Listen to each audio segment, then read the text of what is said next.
Olivia, have you cleaned up the grass in the yard? I see it's overgrown, but there's no one to clean it up. It looks like a jungle out there. How can you stand living in such a mess? I haven't. Lately, morning sickness makes me feel tired and can't get out of bed, let alone clean the house. I'm sorry, but I'm not feeling well enough to do any gardening right now. I'm sick of your excuses. You make excuses for your laziness. You are the daughter-in-law, the wife, not the queen in this house. You can't even do something as simple as clearing the grass? Do you really know what it means to be a housewife? You have to take care of the house and make it look presentable. You can't just neglect your duties and expect someone else to do them for you. Of course, I believe I am completing my household chores to the best of my ability. Unfortunately, my body hasn't been able to keep up, and that forces me to rest quite often. I hope you can understand and be patient with me. There's no way that's true. You're just using being pregnant as an excuse to be lazy and put off your wifely duties. Do you really think it's okay for you to be such a sloth? You should be ashamed of yourself. There is no way. I believe that I am working as hard as I can and trying to do as much as possible. But sometimes, I just can't help feeling sick and weak. It's not like I want to be this way. It's just how my body reacts to being pregnant. I heard from Darius that you've been slacking in making him meals, and the quality of his food is also dropping. To think we allowed such a miserable specimen of a wife to marry into our family. We are this close to completely giving up on a lost cause such as you. It is true that I haven't been able to make meals the same way I had been able to before. It's just that my morning sickness and nausea act up more when I smell certain foods. Even with that, I make sure Darius gets a healthy meal 3 times a day. He also says he is grateful that I am trying so hard for him. He even said he would buy his lunches during this period to make things easier on me. He's just acting nice to you because he knows he married such a useless wife and knows he can get better food elsewhere. For the past month, all I hear from you is, "I'll try," or "I'm doing my best," and other excuses that seem thought up by a mentally challenged chimp. If the results are garbage, then it doesn't matter how hard you try. I'm sorry that I can't do things the way you want, but I am doing as much as my body will allow me at the moment. I promise to try harder to earn your respect. Try? You? How is that going to change anything? As hard as you try, things won't change much because the level that you think of hard work is still under par when compared to normal housewives like me. Since your baseline abilities are so low, I guess that's just another one of your defects, but I expect you to be able to do at least the bare minimum for my son. Since we all know that you're below average in pretty much everything, don't you think you should be putting forth more effort to meet society's norms? I have no response to that. While that may be true, I'm sure I could do more if I was able to get more advice and support from you, my mother-in-law. You want my support? Why would I lend my support to someone who doesn't try hard themselves? If you want my support, you need to earn it. No way in hell will I help someone as lazy as you and only good at giving excuses. You probably tricked Darius into having a child with you, right? What do you mean? That makes no sense at all. You wanted to keep living the sweet, easy life of being a housewife, so you are using Darius to support your lazy lifestyle and guilt him into going easy on you by getting yourself pregnant. You're just taking advantage of Darius because he makes good money, aren't you?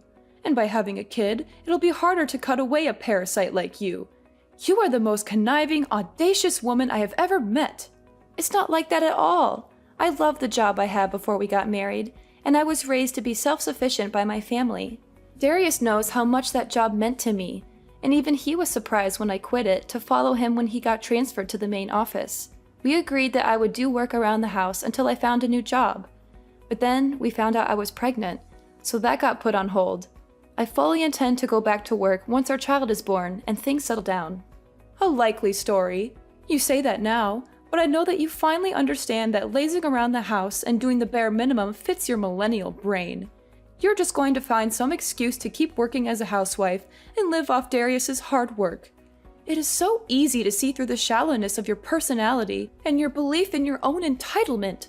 I know that women like you, who are a little pretty, use their charms to nab a guy better off than themselves so they can lead a life of luxury and do almost nothing in return. I can't stand the sight of your generation that has had everything handed to them on a silver platter, thinking that they can continue to get through life leeching off others. It may be true that my generation had it easier than those before it, but isn't that what all parents strive for? I too want to work hard so my children don't have to go through as many hardships. You say a lot to me about being a housewife, but aren't you one as well? Of course I am, but it's okay, because that's just the time we lived in. Nothing wrong with that. Men worked and women stayed at home keeping the place clean and making sure the men had a warm meal. You're waiting for them when they returned. Really? My parents both worked full-time, and so did the parents of almost all the people I grew up around. That just shows the difference between our white-collar world and your blue-collar existence. Nothing to be ashamed about. Well, if I had a daughter like you, I would be pretty embarrassed by how you turned out. I don't think that has anything to do with it. Stop changing the course of this conversation. Do you understand what it means to be a part of this family? Once you took our name, certain responsibilities also came along with it. With that being said, for the next family reunion next month, you don't expect to be treated differently just because you're pregnant, do you? There are going to be a lot of people there, so don't embarrass me by not doing your fair share of the work. I expect you to work doubly hard to show that you are a good fit for our family. I will help out as much as my body will allow me to. By then, my morning sickness should have abated for the most part. I hope you understand your position here. You are going to be allowed to visit your in-laws' house, so you had better show up prepared. You know what that means, right? Don't come empty-handed. Of course, we always bring a gift of gratitude when we visit. I always try to choose something that best suits the occasion that we meet under. Then instead of the cheap crap you usually bring around, why don't you dig a little deeper and bring something that might actually make me happy? I try to choose something different every visit, but I just can't figure out what your preferences are. If you could please let me know what you would like to see us bring. Seriously? This is how your generation handles things. Are you so insensitive and bad-mannered that you have to ask such things? In my day, such questions were unthinkable. It pains me to see how uncultured people like you have become. Try thinking for yourself for once, and show that you can choose something that would make me happy. I understand. I will think about it and get Darius's opinion on what to get you guys.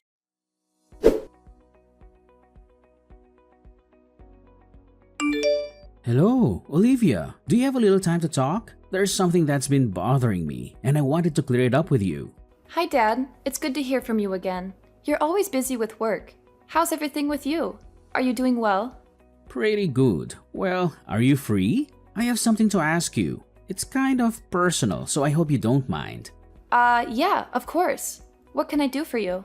Recently, Nate has been in a really bad mood. Unstable, really. I'm not sure if it's because of menopause or some other reason, but all she does is complain constantly. I know it's rude of me to contact you directly about it, but she is always talking poorly of you, and it is worrying me mightily. She says things that don't make sense and don't match what I know about you. Thank you for coming to me directly with this. If there is something that I am doing wrong, I will fix it. Could you please let me know what she's unhappy about? Maybe there's some misunderstanding or miscommunication that we can clear up. Well, ever since Darius first introduced you to us, I have known you as a humble and hardworking individual, so I'm not swallowing everything my wife says as the gospel truth. So if anything I say is not true, I want you to let me know. Just hearing you say that makes me feel safer and happy. Thank you for trusting me. You're a good father-in-law and a good friend. Okay, so for example, is it true that since you quit your old job and got pregnant, you've been blowing through Darius's savings? What? That's impossible. We've been making do with the income Darius brings in every month and haven't had to resort to either of our savings yet. Darius gave me full access to all his accounts so I could get things ready for our baby or make things easier for me while I'm pregnant. But I feel that the money should be saved for something else if we can get by with what he is making already. I see, so Nate is lying to me again. It's hard for me to say it, but that seems to be the case. Also, since I'm at home resting most of the time, I don't really have a reason to spend much money at all. There is no reason at all for me to dip into Darius's savings. That makes sense. According to Nate, ever since you got pregnant, your personality has shifted and you've been buying expensive brand products to relieve the stress you feel from the pregnancy. And because of that, your relationship with Darius is becoming strained. I'm shocked to hear this, not only because it's not true, but also because it doesn't even sound real. Why would she believe something like that? Darius and I are very happy together and we're looking forward to welcoming our baby into the world. We don't need any expensive things to make us happy. We just need each other and our family. So that's the case. To be very honest with you, I've seen this happen before. What do you mean? I know that our extended family is meeting up at our place for a Christmas get-together, but I was wondering if the three of us, including Darius, could sit down and have a talk before then. There's something important that I need to tell you both. It's about Nade and her past. Of course. I will check with Darius, but I'm sure it would be fine. He wanted to talk with you too.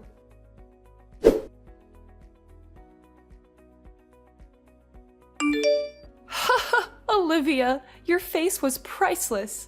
Your expression when a glass of champagne is thrown in your face is hilarious. I wish I had a camera for it. I would frame it and put it up in our entrance so everyone could see the stupid look you had on your face. This is an example of a country bumpkin that decided to sit down for a minute instead of doing exactly what her mother-in-law told her to do. It would be the engraved caption under it. I only sat down for a minute. I didn't think that would enrage you enough to splash a glass of wine on me like that. Moreover, this is the Christmas gift that I spent a lot of time choosing for you. Really? A bottle of champagne for less than $6,000? If you want to show your heart, you should choose a really expensive bottle of wine, such as the 1937 Krug Collection Magnum. Besides, you should buy a lot of expensive fruit too. You're so cheap and stingy. That's crazy! You judge anyone's heart by the value of a gift?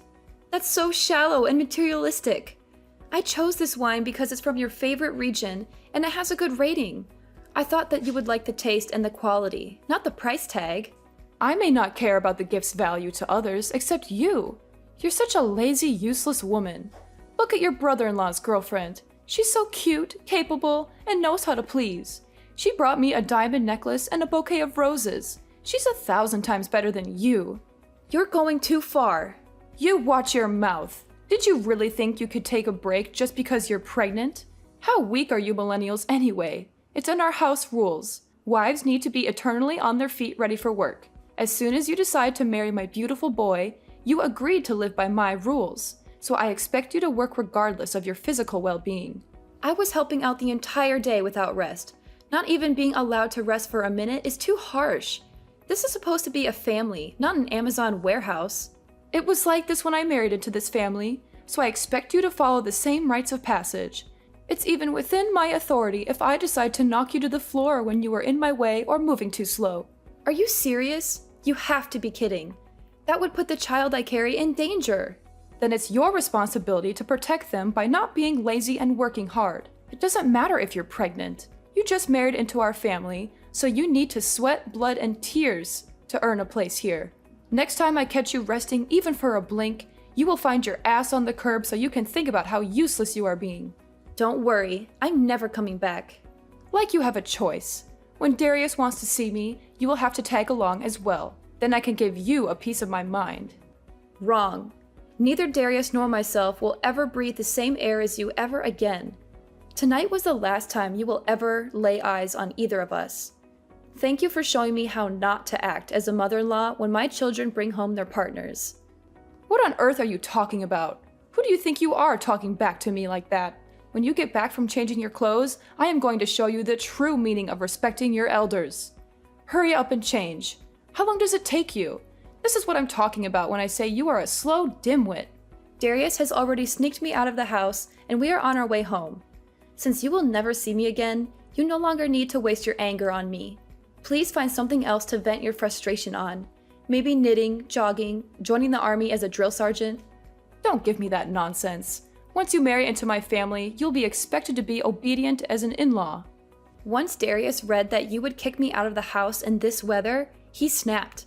He said anyone who would put a mother and child in that much danger is worse than Stalin and a disgrace to humanity. That's how he put it, minus the swear words. Quit fooling around and get in here. As long as you do as you're told, nothing bad will happen to you. So quit mouthing off like those pundits on the TV. Everyone knows that expecting mothers should not be overworked or stressed out by chores. You know this better than most, don't you, Nade? What kind of weak snowflake talk is that? Quit acting like a victim and get back here. You are so blind by your own self-righteous ranting that you haven't looked around the room at all, have you? Where is everyone? You've just been projecting your own hypocritical standards onto me this whole time, haven't you? The lazy daughter-in-law that always shirked her duties was you, wasn't it? How dare you? How would you know anything? I heard everything from your husband. When you were pregnant with Darius, you used that as an excuse to completely stop doing housework. He said that he would come home to a filthy house with no food in the kitchen, but find you in your infamous reclining Buddha pose on the sofa, giggling and munching in front of the TV. Infamous? What's that mean? Yes, it's an inside joke amongst the whole family. You were probably in that pose on your sofa during most of our conversation, weren't you? How dare you? No, I wasn't. Your sister snapped a pic and sent it to me before she snuck out 15 minutes ago, and your brother showed me his collection of pictures he's taken of you over the past 20 years, on that couch in that pose. I actually wet myself a little laughing looking at them. I would like to blame it on the pressure the baby is putting on my bladder, but it probably would have happened regardless.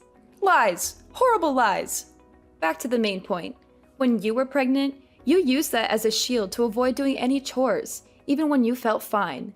In fact, you always boasted that you never once experienced morning sickness to your friends after Darius was born. You went on shopping sprees with his credit cards, claiming that it was the only way to relieve the stress you felt from the pregnancy. Whenever someone confronted you about your behavior, you would go into hysterics and enter drama queen mode. I don't know what Ryan told you, but it's obvious that those are all lies. He's just trying to make me look bad. I even heard similar stories from his siblings, cousins, nieces, and nephews. With so many corroborating stories, it's difficult to believe your claims that they are all lies. They all said the same thing, that you were always rude, lazy, and selfish. That you never helped out with anything, and always expected to be treated like royalty. That you made everyone's life miserable with your constant demands and complaints. How could you? Why would you stick your nose so deep into our family's affairs? You're just an outsider who married into this family. You should be grateful that I even let you stay here and not cause any trouble. There is no reason for father to lie. In fact, these stories only make him look bad for letting you walk all over his family name. There really was no need for me to talk to so many other family members, but once they heard that I was looking for more evidence, they began contacting me instead. Ryan telling me his story had the effect of that little Dutch boy taking his finger out of the hole in the dike. There's even a group chat full of family members trading stories about you named A Compendium of Caligula, Nade's Chronicles. You can credit that clever alliteration to Darius. This is the most humiliating thing I've ever heard. How dare they talk about me like that behind my back? They are all liars and traitors. Oh, it gets worse. Your brother made an internet forum of the same name and it blew up. A what? It's better if you stay clueless about that one. Trust me, you don't want to know what people are saying about you online. How could you do something so terrible to me after all I've done for you? Me? I just asked questions if my treatment at your hands was par for the course in this family, and obviously it wasn't. How dare you put me on the spot like this? So what if it's true? What are you going to do about it? I'm not going to do anything. The bear incident that you so enjoyed inducing seems to be the straw that broke the camel's back. Ryan has had enough and intends to cut you off completely. What do you mean? Where is he? He's in the passenger side next to Darius. Why did you take him with you? What are you going to do to him? Whoa, stop jumping to conclusions. We didn't take anyone. He wanted to come with us because he was sickened by what you did tonight. He was in tears and on his knees begging us for forgiveness, even though he did nothing wrong. Why does he have to apologize? You're the one who is being lazy. You were the one loafing around her entire life. Ryan? No way. Yes way. He decided to reply to that after reading it. Tell Ryan to stop coddling you and get back where he belongs. It seems that you are always the abnormal one. His parents disliked you from the beginning, but he stuck by you out of duty and the hope that you would become a better person. That's not true. They loved me like their own daughter. I was the best daughter-in-law they could have ever asked for. You'd never brought gifts. You entered their house without greeting them. You acted like you owned everything. You disappeared into the bathroom whenever it came time to clean up during family get-togethers. You talked down to everyone like it was your right because you married the eldest son. And the most hypocritical thing of all is that you used your pregnancy as a get-out-of-jail-free card to avoid helping out during the family's Christmas party. How did your ears not burst into flames of embarrassment, telling me to do all the things you refused to do? That's not exactly the way I remember things. Maybe it's possible something like that may or may not have occurred in such a way at one point in time, if viewed from a certain way in a specific context. You could have made a fortune as some politician's speechwriter. You, even bald face, lied to me that you were treated the same way you were treating me. Ryan's family was nothing but accommodating to your selfish outbursts and diva-like outlandish actions. Then you had the gall to force all your work onto your son's pregnant wife. You never lifted a finger to help with anything, but you always complained about everything. Well, I'm not young anymore, so it's only right that a younger person works harder than an older person. It's the natural order of things. You should respect your elders and do as they say. You are only 45. My mother and aunt are in their 50s, and they still work full-time jobs in addition to doing house chores. They never ask for anything in return, but they always give generously to others. They are the true examples of respectable elders, not you. I think I have arthritis and cataracts, so it's dangerous for me to work too much. I need to rest and take care of my health. Well, new excuses. I've heard enough. I am tired of your bullying. Darius and Ryan are done with your indolent and reckless behaviors. So before you can harm me or the life I carry within me, we will leave your life. Wait, what do you mean by that? Speak more clearly. Come back here and say that to my face, you coward. I already said that I will never share the same building with you again. Darius and father won't allow me, and I don't want to. None of us want anything to do with you anymore. Ryan will return in time, but when he does, it will be to make sure you leave his house. What? Why do I have to leave my own house? He's done with your erratic, hypocritical outbursts. He said he was fine overlooking your behavior up until now because it only made him look bad and didn't directly hurt anyone. But once you threatened the happiness and health of his son's family, you had gone too far. Fine. So as long as I let you ignore doing housework around here, it'll be fine, right? That is the least of the issues you've perpetrated. Dumping drinks on a pregnant woman and kicking her out in the winter cold are actions of a psychopath that are unacceptable in any society. Ryan says you need to look back on your actions and live with the consequences. Okay, I get it. Tell him to stop blowing this out of proportion and come back here so we can talk things out amicably. He's reading these messages himself, and he says he has nothing more to say to you. He wants you out of our lives before you can hurt his grandchild. Fine, I apologize. Tell him to forgive me and come back home. Your narcissism really has no bounds, does it? You really don't see the double standards you set for yourself and other people, do you? What are you talking about? I treat people the way they deserve to be treated and expect people to respect me the way I deserve to be respected. It's only fair. This is the self-centered behavior everyone is talking about. I have decided that in order to protect my child from your bad influence, he will never see the face of his future grandmother. Darius says that you will never see him again as well. He says that this is the wisest decision we can make to keep our new family safe from you. Your conceited, egomaniacal actions up until this day have led to this outcome. You've had an easy ride up until now, so it is high time that you learn how to work for your living.